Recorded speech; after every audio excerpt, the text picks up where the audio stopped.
morning guys. I wasn't nervous at all when I saw there was only 4 people watching, but yeah, now we've seen the numbers go up a bit, so I have a bit of pressure on. But yeah, I suppose I just wanted to tell you sort of the backstory on how successful social media has been for my business, and also the untapped potential I think for small business in tourism and hospitality industry.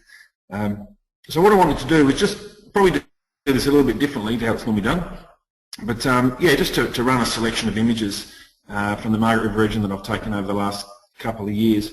It's probably worthwhile just showing you this. These are images I took on, there we go, there's this little camera. And it cost me about $500 back in 2009. You can probably get one of these today for about $350. And I could conservatively say this has probably made me about $50,000 in the last few years. And I suppose the cost of that camera is less than the cost of a tyre in my car. And those tyres, they make me safe, but yeah, they don't really make me any money. I have to buy 8 of those a year. So the point is, it's a tiny investment for a massive return. So let's just try and get those images going here. You'll probably lose me, but that's probably a good thing. Here we go. So hopefully this would be a scroll of images coming through to you at the moment. So the scope of my talk, I'm just a small business. I'm not covering how big corporations could or should do it, and I'm not covering any form of crisis communications, just how I've used social media in my small business. I'm just going to turn this camera off for a sec so I know that it's going the right way. Yeah, so what is Margaret River Discovery Company? If I can quickly tell you the story of 2 of my English guests, which was like taking out Charles and Camilla. This bloke he's turned up in like a tweed jacket and a cravat, and she's in a summer dress with a half-heel shoe, a big green butterfly brooch. Anyway, we completely overdressed for what we're about to do, and he sits down and he finds out that his wife's booked this tour, and he's absolutely furious about it. And this is a day, where we're about to go canoeing down the Margaret River. We go to a little waterfall. We pick up a little bit on the Aboriginal and European history of the area. We do a bit of honey tasting from some of the local trees. Probably the highlight of the day was we go to a private wine estate and have lunch in amongst the barrels and meet the winemaker. And then late in the day, we sort of bash into the bush and a bit of forward driving and have a bit of a hike on quite a spectacular section of the Cape to Cape track. So yeah, these guys are completely overdressed for the experience, and to add to it, yeah, he's not real thrilled about the thought that he's about to head out on a tour. Anyway, we get through the whole day, and we get back to the lodge, and he gets out of the car and he's like, "Oh, Sean, really, what a marvellous day this has been, and this really is the tour for someone who didn't want to do a tour." And that was it. That's sort of the tagline that clicked for me. It took me about a year to figure it out, but I pretty much use it on all my marketing collateral these days. So yeah, the two people that don't do tours is what we call it. But yeah, the way I wanted to do this talk is I sort of pretended to have a mate ask me questions, and the following chat is pretty much those questions and my answers to them. So firstly, what social media do I use? I always say I started my business at the worst time, but also the best time, the start of a social media revolution. So Facebook, Twitter, blog, Instagram, TripAdvisor, yeah, all those things pretty much came along at the same time as that I started up 5 years ago.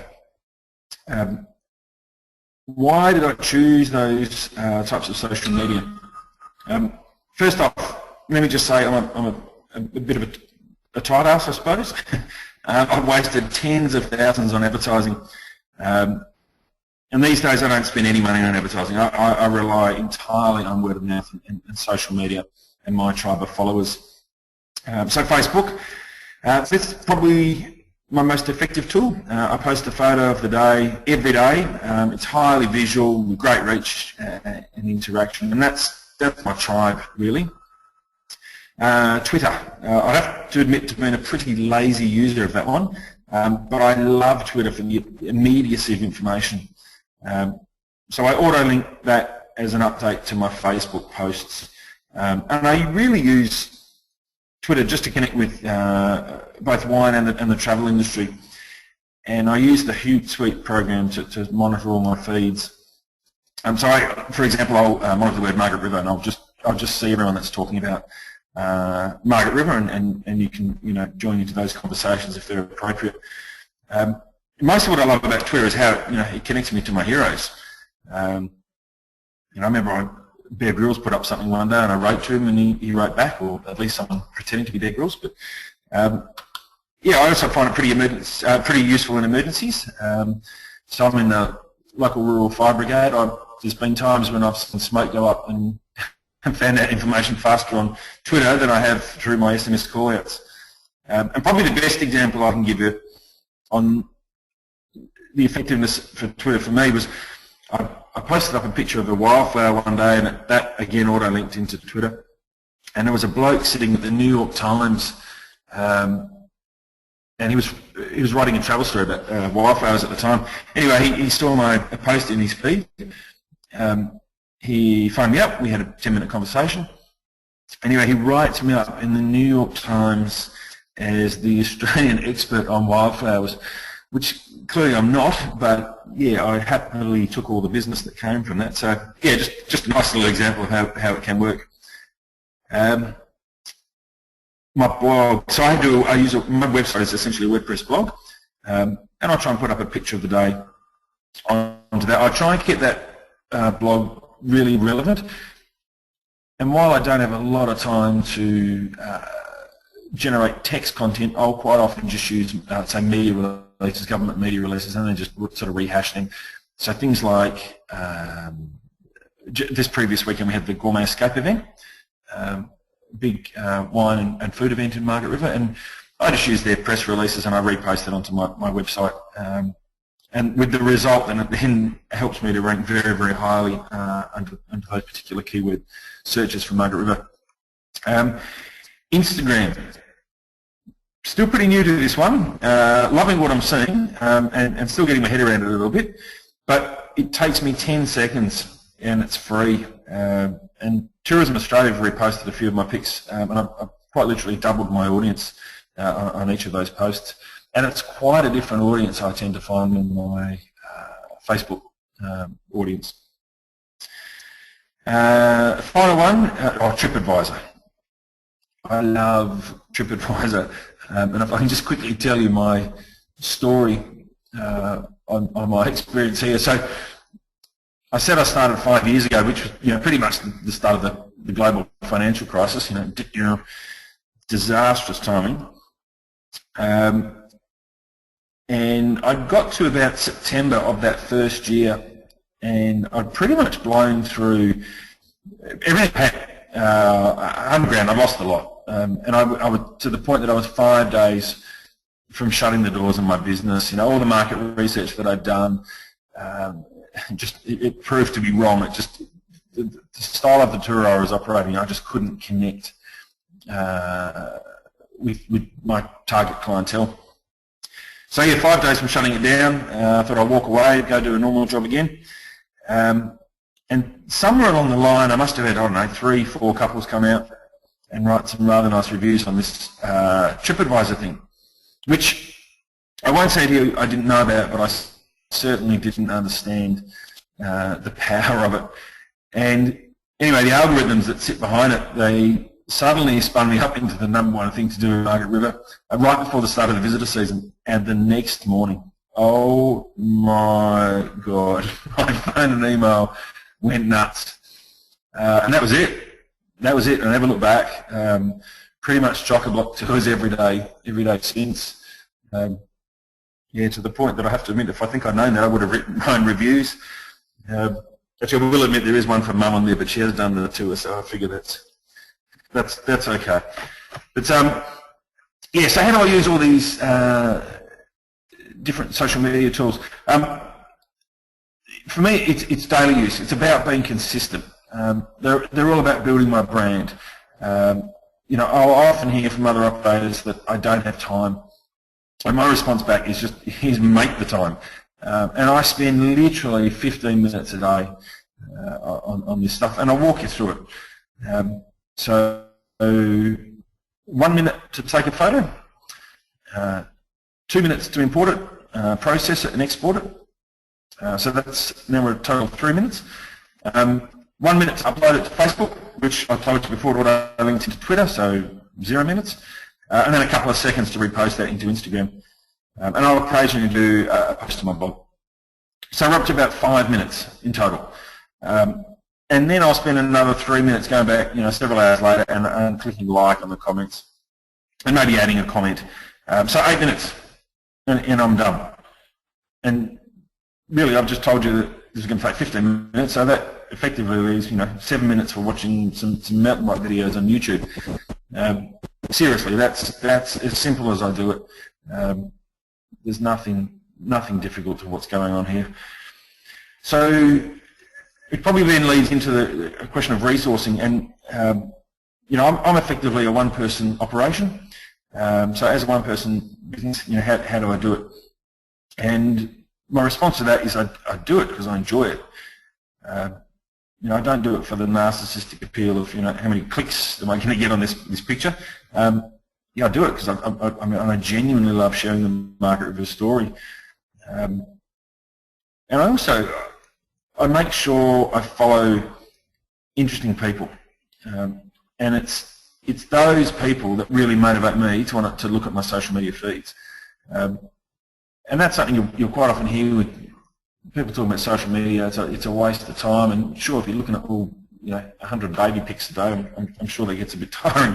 But I think if you can follow interesting people or businesses, that kind of, it's that the caffeine hit really, that you want to go back and see what they're talking about, and then makes you want to use that tool. I have to manage my time very, very, very carefully. I literally manage the minutes in my day, and so Hootsuite for me is a real godsend. Every day I need to be, as far as running a tour, I need to be socially, culturally and politically aware of the latest news. So I'll just use that. I wake up in the morning, I pretty much check my iPad, and that brings me up to speed for the day. I tag and I repost onto major portal sites, particularly Tourism Australia.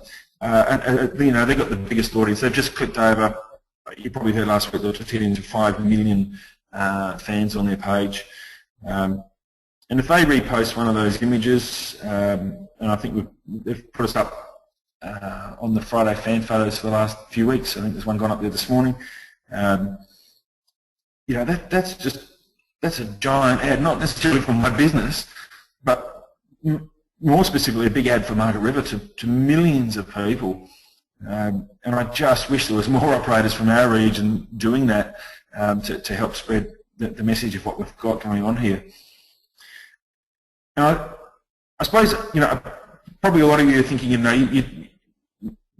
you can't generate this content, or you don't have the opportunity to go out there and take pictures, or, there's always sort of, sometimes you're just stuck in an office and it doesn't going to work for you in that particular way. So my advice then would be to try and create a win-win relationship with someone, say a local photographer, or someone that's generating text content, and go into this win-win sort of relationship. Acknowledge what they're doing, but I'm sure you'll find people that are happy for you to use their imagery. And I would do that with all the hotel operators down here. I tell them they can use anything they like, they can repost it. I don't even have to acknowledge my business, as long as it's promoting the destination. I'm happy with that. So what does it all mean for Margaret River Discovery Company? How's it help? How's it changed things? It's allowed me to establish an online presence to an audience. I probably would never have reached, and it connects me daily with my tribe. And this is probably where the real value is for me, if I'm being honest about it, and saying a lot of my fan base will be my resellers, so they're hotels and the local staff at the tourist bureaus. and previous guests. They're obviously my biggest, well, they're effectively my word of mouth. So I have this opportunity to sort of appear every day in their social media feeds, and it brings them back to their holiday, and it also then gives them the opportunity to talk about that to their friends and family, and I'll very regularly see my images being liked or shared from previous guests. And I'd emphasise the point there, all of that was done at no cost, and literally just a few minutes a day. So just sort of bring it all together. I'm not going to talk for a long time this morning, so yeah, if you have any questions, just think about those. But I just put together a bunch of tips that I thought might be useful to you. Just excuse me while I have a quick sip of coffee, as caffeine's running low.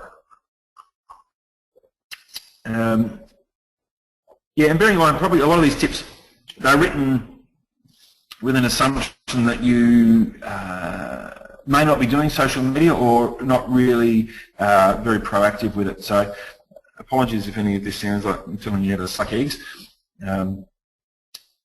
Yeah, I suppose number one, being consistent, being regular in use. Really update hourly, daily, weekly, whatever you choose, be consistent. Do vary the times of the day that you use it. Don't necessarily be consistent on it, though. And you'll just kind of need to work out what works for you. And I'll share a sneaky little one with you and say, I generally tend to find Sunday afternoon. I try and save my best picture of the week for Sunday afternoon. That one always goes huge. And it's because there's no other businesses really posting on a Sunday. People aren't in the office. But people seem to be checking their social media feed. So the other one is evenings as well. Again, you're just trying to do things whenever all the other businesses aren't necessarily doing it. Number two, align it to your brand and make no exceptions. It's not a tool to start making political commentary. Going into the last election, I would have loved to have said a few things in there, but it's just not appropriate to what I'm doing. So I keep them quite separate. Number three, cross-referencing. So linking everything together. So linking your photos to your blog, tweeting about your blog or your photos. Yeah, because you will find, I think the audiences within all those different networks can be quite different. There'll be some crossover, but yeah, there's a really good opportunity there to cross-reference everything in. Number four, this is a big one for me. It's kind of a whole business philosophy, really. It's always just thinking win-win. I'm just not interested in win-lose relationships, so I'm more than happy to give away content with the view that it's probably going to come back to you at some point in the future. Don't charge for any of this stuff. Yeah, just win-win. And here's an example. So Tourism Southwest, I'm a member of my local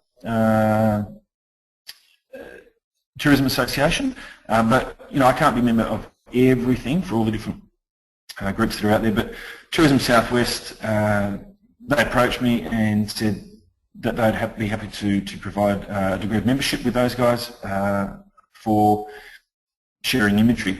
So they approached me with that win-win scenario, and it's been fabulous the last few years. They use all the pictures through their different marketing collateral in their brochures and visitor guides, and that works well for both of us. Number five, know what you want to achieve from your social media use. And this is where I think a lot of people let themselves down, in that they don't have a strategy at the start. And I think you need to take that time. Even if you've already got into it, I think you still need to go down and say, this is what we want to achieve.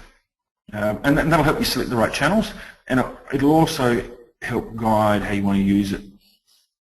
So for example, do you want to use it to build your brand and brand awareness, or do you want to be perceived as an expert in your area? And that's probably the secondary one is kind of the path I went down.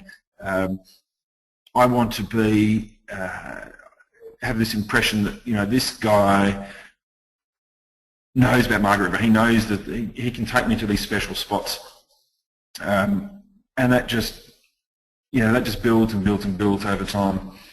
Number 6, know that once your entry has gone into cyberspace, this is pretty obvious stuff, but it's always there. I do tend to think some people can forget this. It can't be deleted. It can be dug up even years later and quoted back in the media. So just something to have a bit of a think about.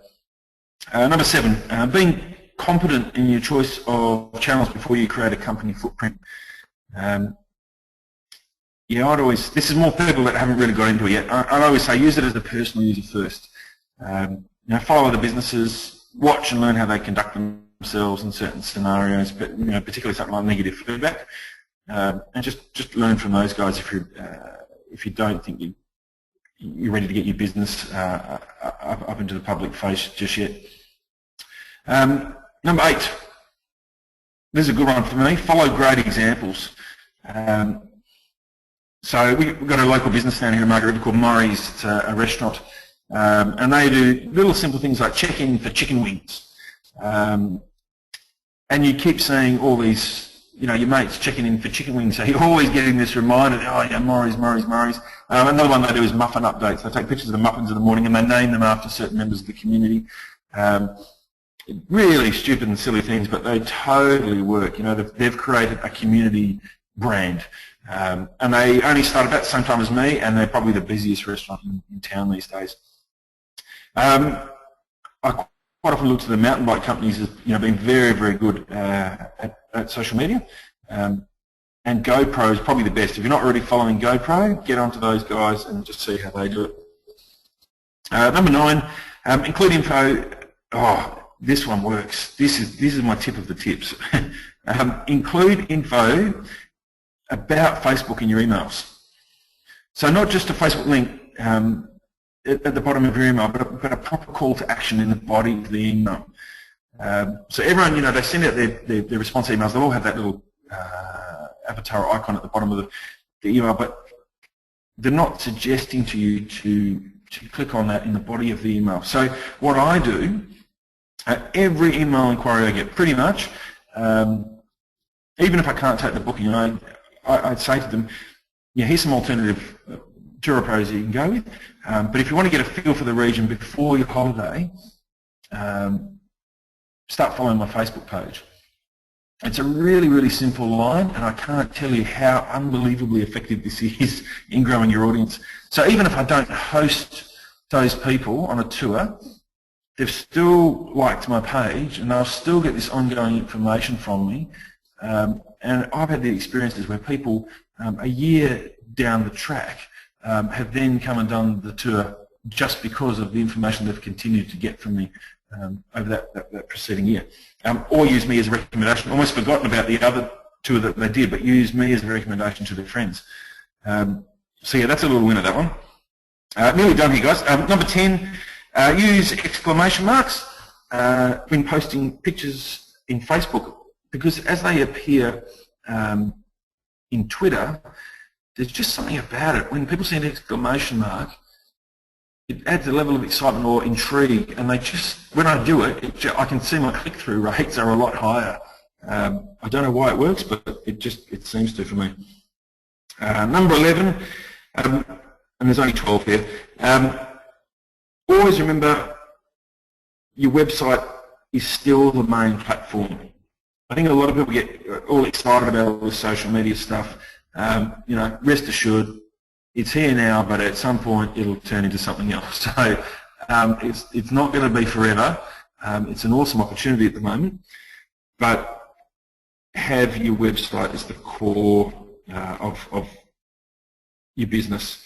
The rules and the playing field for social media is always changing, but you always have total control of your website. So that social media stuff really should sit around the periphery of your website.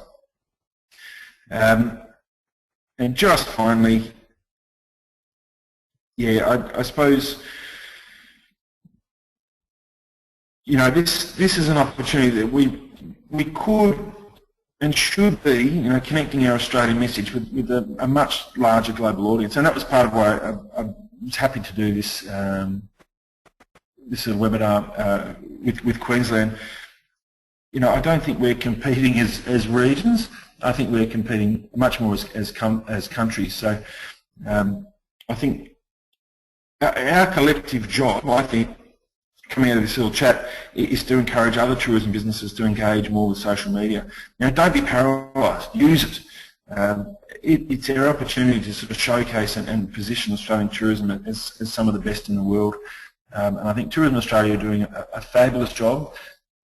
They just need more operators. They can't do it all themselves, or the state bodies can't do it all themselves, or the RTOs. The ball game's changed. It's now down to us as operators, I think, to be telling our message a lot better. And that's pretty much it for me. Yeah, if anyone has any questions, I think it goes back over to Jane now. Thanks, Sean. I don't know if you want me to keep running some images here, or... Yeah, please do. They're so beautiful. We're all enjoying them so much. Yeah. We do have a few questions that have come through. Everyone, if you do have a particular question that you want to ask Sean, though, now's your chance. Just type it into your question box and we'll take as many as we can before 12 o'clock. We've got a bit of time. If you are, a couple of people have put in the question, but they are having a bit of trouble hearing me. And Sean, if that's the case, we are recording this, as I've said, and it's recording fine. So if you've been having trouble hearing it through your internet connection, you can review the recording later. So if you missed anything critical, don't worry, it'll be on YouTube in a short time, and you can just review anything that you've missed. Okay, so going on to questions, we have one that's come through. Firstly, Sean, here's the first one. Which images work best for you? Do you find that some work better than others, or are they all about the same? Good question.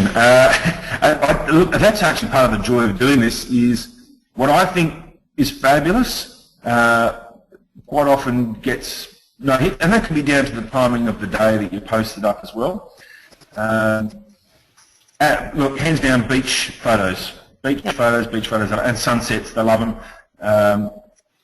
Yeah, obviously we get our West Coast sunset, so we trade on that one, but. Yeah, those sort of images are definitely things that rate very, very highly, particularly for someone that's sitting in an office. And that's, you kind of have to think about that stuff.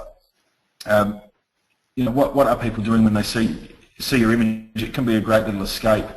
And I probably should also say here, you know, I've obviously, for me, I've worked out imagery works quite well, and I'm obviously in a very, very fortunate position where I can be out and about every day and peel off a few pics. Not everyone's going to have that opportunity, so it can be more just about content, it can be just text. But I would suggest to you that you'd be surprised when you start taking pictures of things and start seeing the world slightly differently, as in you know, everything's a photo opportunity. Yeah, I think you'll be very surprised at how much great content you can actually generate yourself. Even pictures of muffins, for example. So, yep. Exactly. And that works so well for those guys. You know, they've got local people, and they've worked out certain muffins that represent certain people, and you know, they'll say, Freddo's muffins have been served today. Yep. And yeah, it works for them. Yep. Yep. Okay, so look for photo opportunities, everyone, in your area, in your business. Be surprised what you can come up with. Okay, we've got another one. Just talking, you mentioned that TripAdvisor you love, and we do get a few cries for help from operators about negative reviews that, you know, often aren't true, and things on that operators have have experienced. Do you ever experience that yourself? And if so, how do you deal with it? How do you respond to negativity, reviews, comments, whatever? Oh, look, first off, I'm probably a little bit different to, say, a hotel. And my background is in hotel management and managed a winery. So I've worked across 3 different sort of parts of hospitality and tourism. And what I do now is very, very different in the sense that I spend, you know, literally 5-6 hours together. If I can't figure out there's a problem somewhere along the way and I haven't rectified it by the end of the day, you know, then I shouldn't be in this business. I appreciate in the hotel game or the restaurant game, that's not how it goes. You may never know at the time that there's an issue. And some of these people you're just never going to make happy either. So I think you just have to accept that into your business to a degree. If it's happening consistently, that's obviously a problem. But look, I think the real message out of this is how you respond to that negativity online. And I think this is where the vast majority of operators go wrong. And I see it here locally. I know 2 hotels that are run by just fabulous, fabulous people. And I've seen their responses on TripAdvisor to some negativity, and they are disastrous. Yeah. And it doesn't reflect either the people or the property. They've got defensive about it. And I suppose when you start to write that response, if there's any sort of defensiveness in there, start again. Yeah. You know, just suck it up and be positive about it. But because people, and I hear this all the time on my tours, because we talk about the TripAdvisor experience as part of my tour, is that a lot of people will read the management response more than they'll read the negativity. Yeah. That's the key part there, is that your management response reflects much more than any of your customers will write. Yeah. Yeah, so it's important to take out any defensiveness, and also it's a chance for you, I guess, to correct any misconceptions or inaccuracies if the review is not true too, or not correct. So yeah, absolutely. Yeah, absolutely. And there will be, you know, some of them will just be totally wrong. Yeah. But if you look like you're up and you're getting your hackles up, you just create a negative vibe. So just don't go there. Yeah. And another question coming through, you mentioned that you're a sole operator, so we don't know if you ever employ any staff or anything, but if you do ever have people working for you, do you ever get them involved in your social media as well? Or is it just you normally? Oh, that's a great question. No, I'm a team of 1. I used to manage hundreds of staff over the years, and all the crises and tears and tissue boxes and everything that went with that. But yeah, now I'm a team of 1, and I manage a car, so I quite enjoy that. So I do it all myself. That's the point we made there. But my advice to operators that I deal with is you don't have to do it all yourself. I actually think you can have multiple people within your team doing this sort of stuff. And usually there's someone within a team that will quite enjoy it as well. So just trying to find who those people are. Now the key thing here though in doing that is having a strategy in place before you hand the reins over to them. You can't get upset at them that they screwed up if they haven't been given a strategy in the first place. And I also think you need to have an allowance and an acceptance that they probably will screw this up maybe a little bit somewhere along the way. But it's just a learning experience. Don't try and over control that. You know, if you're Qantas, yeah, you want to control this pretty carefully. But if you're, you know, Bateman Bay bed and breakfast, really, it's not critical stuff. So just let the staff have a bit of a go. You know, I would say have a couple of cameras. You know, they can use their iPhones, and this is probably quite different advice to what a social media consultant will give, because obviously they want to control it for your business.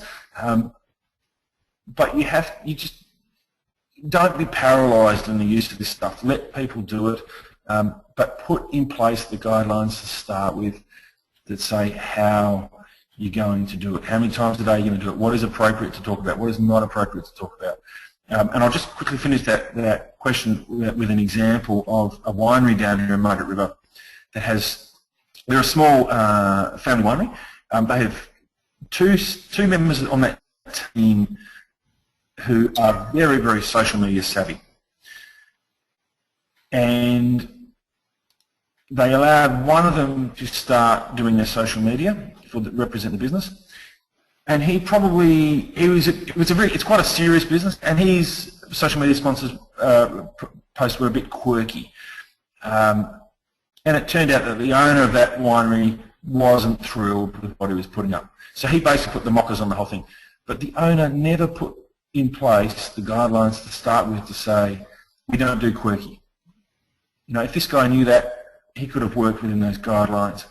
Now, this company has this amazing opportunity with these two staff that work for him, and they are almost, there's a deafening silence coming from them.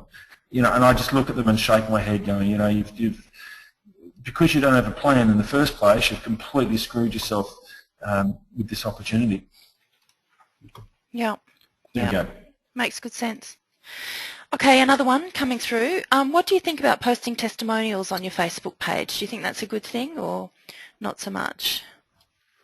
I would do it occasionally. I wouldn't do it regularly. And if I could use myself as an example, I will, if I hit a milestone, say on TripAdvisor,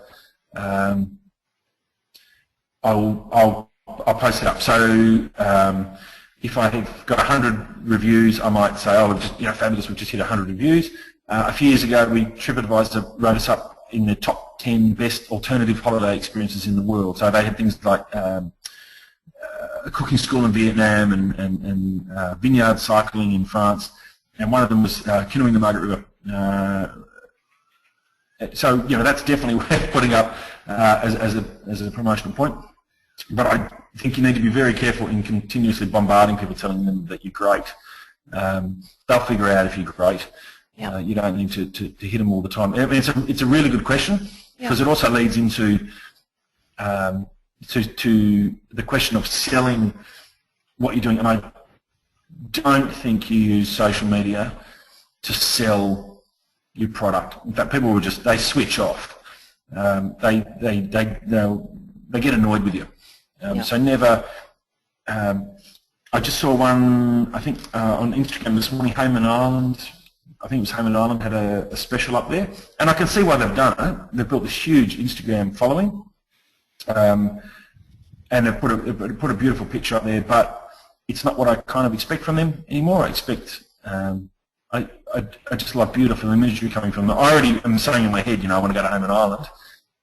The sale picture does tell me that it's worthwhile having a look at the website, but I wouldn't do that regularly. And they're smart enough to know not to do that regularly either. But yeah, you have to, it's a fine line. It's a fine line. Yeah, sure. Okay, another one come through. I think you mentioned Hootsuite in your talk. This one's come through. What software do you use to link your Facebook and Twitter together? Like when you mentioned that you post on Facebook and it appears on Twitter or vice versa. Is that Hootsuite, or do you use something else? No, it's within those, it's within Facebook and Twitter. They'll give you the options within there to link them together. Okay, so just click the checkbox. Yeah, it's already built into the system. You just need to link them in together. It'll just ask for the different usernames and passwords. But yeah, very simple to do. It'll take you literally a minute. Okay. If anyone wants to do that and can't make it work, by the way, feel free to give us a call at the Digital Coach line. We'll give you the details at the end of this webinar. I'm more than happy to talk you through it if necessary. Okay, another one has come through. What about the value of video vision for YouTube? What do you think about that? Yeah, good, very good. And I don't do it. Yeah, I need to get better at that. Again, it goes back to being a one-man operation. You can't do everything. Yeah, I mean, you can even make little YouTube. There's software out there that I could use on my pictures to create little video content. And I've done that, I think, once or twice, and I should be better at it. Yeah, for sure. The thing with YouTube is that the problem with it is building your audience. But once you've got those YouTubes there, they're there forever. It's just how you get them out there. And if I could answer this one slightly differently and say, this is where it's incumbent upon us as operators to create our audiences, that when there is great YouTube content, quite often generated by the RTOs, so regional tourism organisations or state tourism organisations, we have the push power to push that message out there. These organisations, they just can't do it by themselves these days. It's up to us as operators to create this massive following that we then push out. And if I can give you the example of the Barossa, they've got this awesome little YouTube of Nick Cave's I think it's Red Right Hand song, and it's an ad for the Barossa. It's about the dirt, and it's very evocative, and it just makes you want to go there. It's a, you know, Google it and see if you can find it. It's a ripper. But if you look at it, it's got very few views. I think it's still only in a couple of thousand views. It's nothing. But for how good it is, it should have been seen by tens of thousands of people.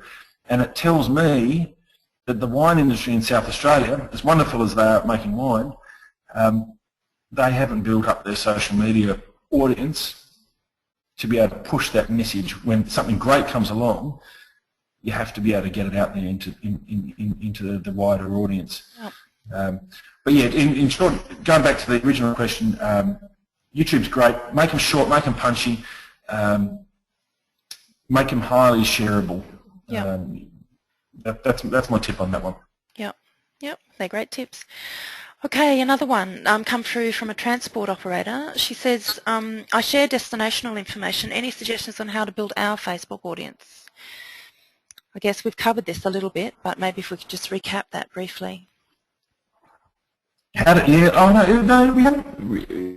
It's a good question in that how to build your audience. Look, first off, there's the paid way of doing it. You can pay Facebook to help build your audience. I make the point that I've never paid ever, and that goes back to my comment before that I'm a bit of a tight ass. So, you have to also hear that I wasted tens of thousands of dollars in my first year. But I tried all sorts of different things that just simply didn't work, and I made a commitment to myself that I was going to spend zero. How would I run my business spending zero? Now, I'm not suggesting to people to do that. That's just some stubbornness on my behalf. So that's what I try and achieve these days. So I just try and work smarter than just throwing money away. So you can pay to help grow your audience, but is that the right audience? I'm not sure. I think the real opportunity for a particular operator is to, again, make your content good enough that people want to share it. Yep. And I'll finish with the question and say, don't become disillusioned at the slow pace of growth. That's completely normal. You know, people think they're going to get into this and then suddenly have 1,000 followers overnight, and it's just absolutely not how it works. It's very, very slow build, but you can then look. So my business, for example, I mean, my numbers are very small, but they're the right numbers for me. So I think I have about a couple of thousand followers on Facebook, probably half that on Instagram. So they're not huge numbers, but they're the right people. Yeah. They're my tribe, and they're doing my marketing for me. So, you know, you look at that and you think, oh, that's nothing. You know, it's not. How do you get to 100,000? Well, that's just ridiculous for a small operator to think that's going to happen. You know, you just have to be happy with this slow growth, but know that it's continually growing. And what will happen over time, you know, I started with 10, and now I'm a couple of thousand. Over time, you get to those, you know, those numbers that are really good at sharing what you do. And you know, I also accept that a large part of those numbers is useless. Yeah. You know, I only need, say I've got 2,000, I only need 200 of those to be really, really valuable to me, and I'm happy with that. Yeah. Yeah, so that's another thing to think about when you're thinking about starting your social media is how many do I need and what kinds of people are they in order to be successful. Yeah, and so just on that question, how long did it take you to get enough followers so that your social media really started to work for you, roughly? Oh, you're asking someone with the memory worse than a goldfish. Make it up. Yeah, I think I'll answer it a little bit differently and say, again, slow build, but what I really notice is that, so when I'm taking bookings, I'm encouraging them to start following me beforehand. Yeah. So people are starting to get a feel for the region before they arrive. And then they have the experience with us, and so they're sort of hitting, they're coming up this curve, they're hitting this peak, they have the experience, and then they're going off the peak again. But as they go off the peak, they're still quite interested to follow those images, and I'll see it, they'll still keep clicking like for a couple of months after, and then that'll sort of drift away, and that's probably a representation that you know, that there are other things going on in their life. But in those following months, that's where I'll start to notice that they're referring the experience to their friends. So that's when they're telling people, you know, say I've got an expat living in Singapore, they will then talk about that to their other mates who are thinking about booking a holiday. And here's an example. I had these two teachers from the International Language School up in Singapore one time. Now, I don't know how many bloody teachers are at that school, but I reckon I've had 20, if not 30 teachers from that school now. And it's simply one going back telling the next one, and they all follow me on Facebook. So, yeah, they're small numbers, but they're highly effective numbers. Yeah, yeah. So it's getting the right audience, I guess, rather than just a big one. Absolutely. Yeah, absolutely. And that's kind of where I would just come back to that point, that I've built them through my initial contacts. They've found me on the website, but then I've brought them into my brand, and then they're doing the storytelling for me afterwards. Sure. Yeah. Yeah. Okay, another question comes through from our conversation about Hootsuite. Questions come through. What do you use Hootsuite for? Is that mostly for scheduling posts, or what do you normally use it for? No, I don't do that at all. And I could, but I don't do that at all. No, I just use Hootsuite to monitor feeds. So I want to know if people, well, first off, I've just got all my first one is just generally who I follow, and that's what I talked about. That gives me information for the day. So if I need to know, say, environmental information or cultural information or bushfire information, cricket information, you know, it's all there. Then I'll have another feed that'll be people that might be talking about me, so I need to know and respond to those sort of comments. And then keywords. That's really where I spend more of my effort, is looking at those keywords. Oh. So the word Margaret River is something that I would monitor, and I can tell from there, you know, people that are coming to Margaret River will put that in there. You know, if they're coming to Margaret River and they use Twitter, they're saying, oh, you know, I'm going to Margaret River. I'll never sell to those people. There is another operator down here that will do that. They will sell to those people, saying, you know, come and do this experience with me. I think that's a bit uncool, but, you know, if that's what you choose to do, fine. What I would do is quite often then direct them to, I'll put up a blog about the top 10 things you could do in Margaret River. And of course it links back to me, but it's giving them this piece of information that's pretty useful. And you can go on my homepage of my website and you'll see it. It's down in the blog part on the bottom left-hand side. It just, I can send that link at any point, and it gives people, they'll print it off, gives people something to think about. But yeah, so talking about Hootsuite, it's the keywords that's more what I'm monitoring. Sure. So things like Cabernet and Chardonnay and tours, all those things. That's what I use it for. So I guess keeping an eye on the conversation that's out there about things related to your business or your area or your region or industry, that sort of stuff. Absolutely, that's correct. Yep. Yeah, sure. Yep. Okay. Another one. Just got time for a couple more that have come in. How do you find photographers or bloggers to work with and collaborate with? How do you go about finding people if you work with them? Oh, everyone's a photographer these days. You won't, unless you're in the absolute middle of nowhere, Queensland, even probably out there, you've probably still got someone who's taking good pictures. And can I just make the point, for everything that you've just seen and these images coming through, I am not a photographer, not in any way, shape or form. I'm just an idiot with a $500 camera who just figured out that if you took pictures and processed it. So I use a program called Adobe Lightroom. Photoshop for idiots, basically. You know, there's all these presets. You put the photo in, you click it, and it fixes it up. So I'd highly recommend buying a camera and getting a photo editing program. And again, Adobe Lightroom is probably the one I would use. If anyone gets that, they can email me. Just Google me, you'll find me. Email me, and I'll send you a little zip file with a whole bunch of presets that you can install onto that program. Right. It works really well. Okay, but to go back to the question, how do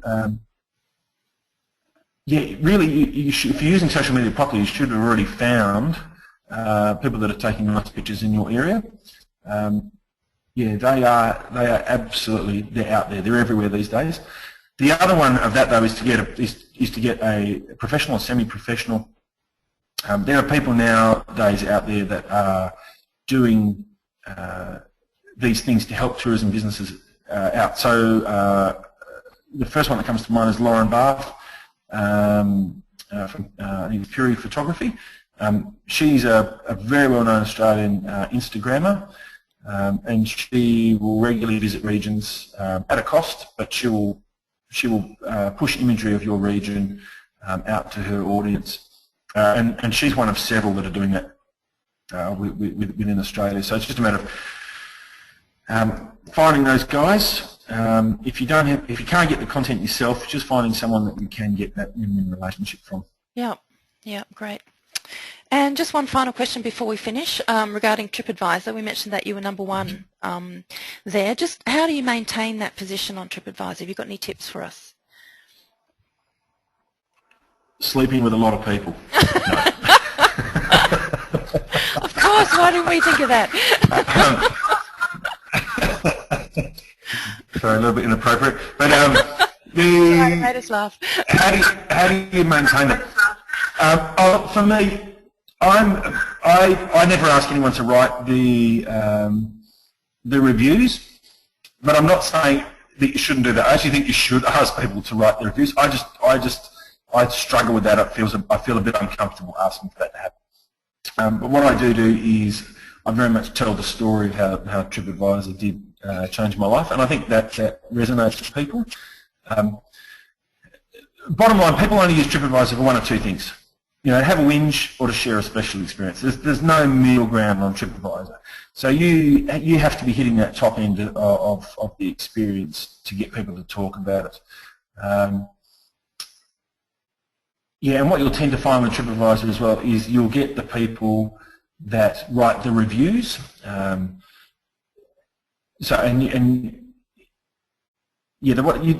By just getting people to write that have never written a review before, they're not that valuable as far as the algorithms within TripAdvisor.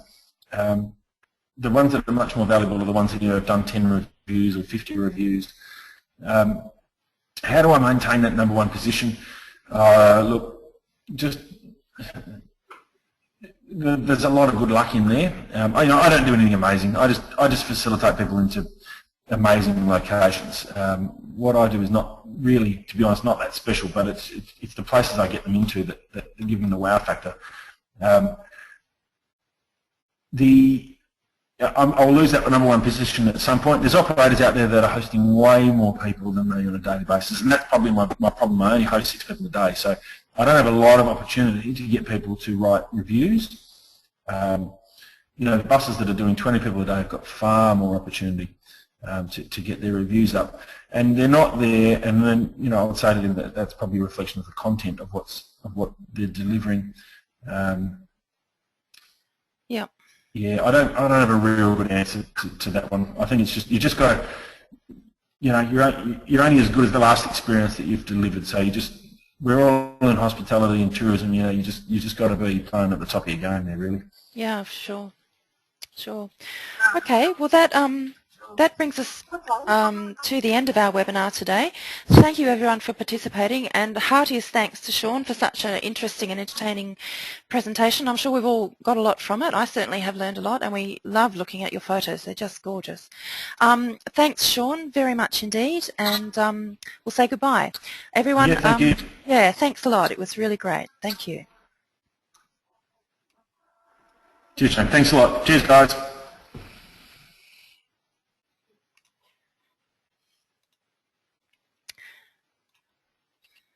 And just before we finish up, everyone, just to remind you that we do have workshops, mentoring, a phone and email coaching service, and this webinar series to help you and all tourism operators in Queensland to engage in digital for the benefit of your business.